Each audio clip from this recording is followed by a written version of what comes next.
Welcome to Tech at Scale. Every week we bring on an incredible guest to help you grow as a developer. I'm your host, Corey Darby, and this is another episode of Tech at Scale.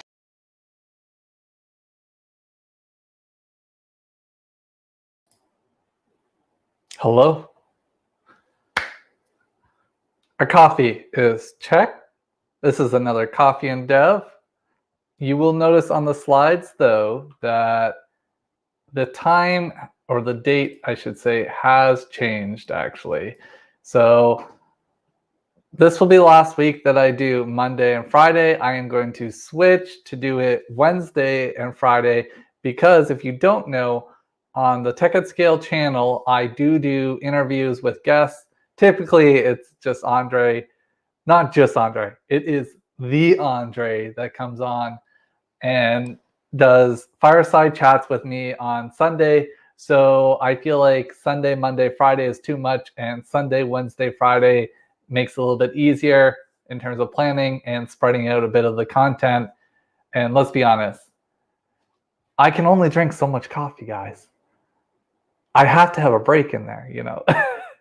So with that said and getting all that out of the way, today's episode of Coffee and Dev is about the top 5 struggles of being a software developer.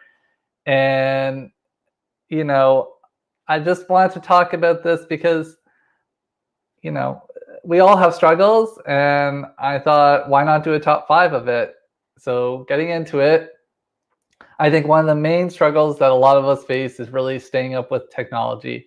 You know, once you get in this field, you just feel like you're constantly drowning, that it's really a key part of your job is to just know what you're working on, what's changing, and you feel like there's 1,000 different frameworks that you need to learn, different languages.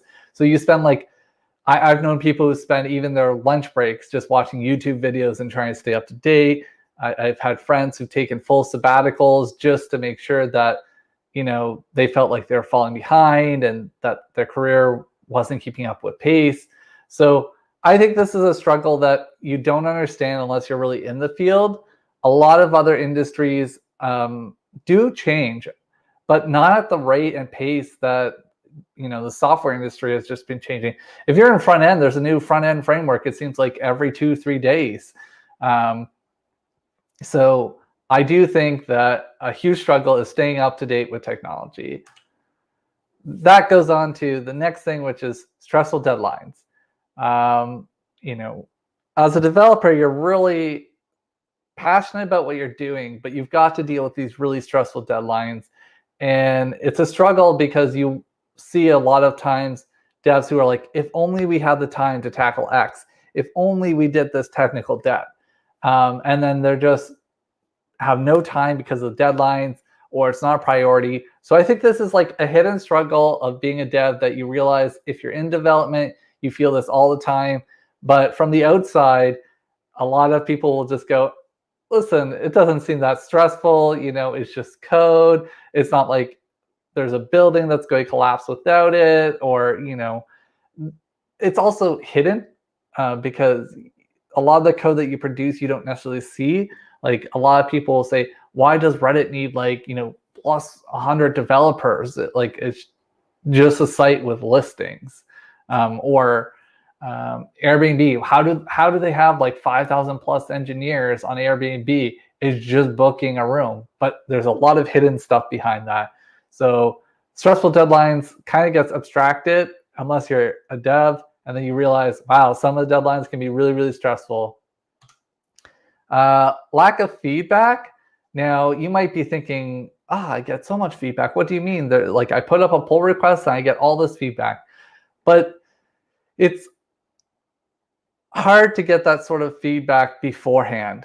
Like it's really, you spend a lot of time writing out this code, and then you show up and you're like, oh, feedback. You get this short burst of feedback on stuff that you're doing, and then you go back off and you're writing it.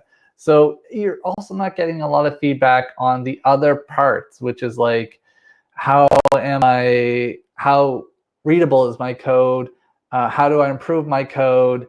You know, what is the weaknesses I have in what I'm doing? So as much as requests are there, and we do get a tremendous amount of feedback, usually on the pull request, it's the rest of the time, the 99% of your time, I feel like there's definitely a struggle with some people who just don't have that feedback. They don't feel like they're improving. They don't feel like they know where to go. How do you think? Do you think there's any flaws in this? How would we change this, etc.? And really finding like a 2-level up mentor in your track. So if you're an individual contributor, 2 levels up from wherever you are, if you're a dev, look for a principal and say, what am I missing?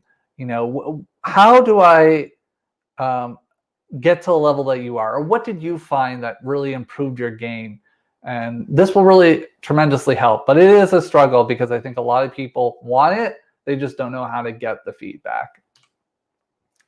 Isolation. So with all this pressure of deadlines and really intense days, and God forbid you're on call, you know, you might think, oh, there's a lot of social interaction. But when you think about it, especially now, if you're working from home, there is a struggle of isolation.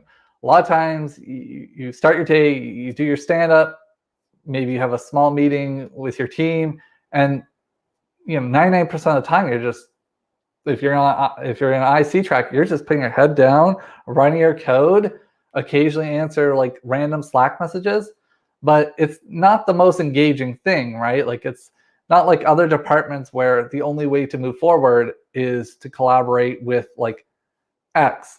If you're in product, a lot of times you're going to be spending a tremendous amount of time collaborating with engineering on the side of like architects, SDMs and directors to be like, what is the team's capacity? How long would it take to get this feature out? What would be the technical blockers? You know, there's a lot more collaboration. If you're an IC, so this individual contributor track as a developer, you can find yourself much more just heads down, focused on the code. So on that note, you could definitely take this in your own hands. You know, I run a bi-weekly Among Us game hour with my team, and it just tries to remove some of the barrier. You know, tries to bring in some more interaction, gets people not just thinking about code. You know, these are all things to consider, but they're definitely a struggle. This is probably the most surprising for people who aren't actually developers, and even for those young or early, I should say, in their career. You don't realize the physical demands, the struggle behind having all these physical demands. You might say, Corey, you're just sitting in a chair. Like I'm sitting in a chair right now. But until you sat in a chair for like 4 hours straight, and realize like just the demand on your body of like your back, and if you're using keyboard mouse all day, like repetitive stress injury or carpal tunnel in your hands. You know, I've had very good friends of mine, you know, have to stop because they could even like click the mouse. That's how bad the injury got in their hand.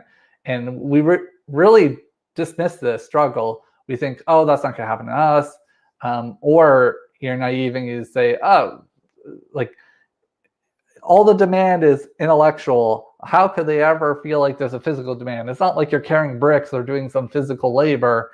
It's all the other things that you're dismissing, like sitting on a chair prolonged periods of time, the eye strain, the constant movement of your hands and mouse.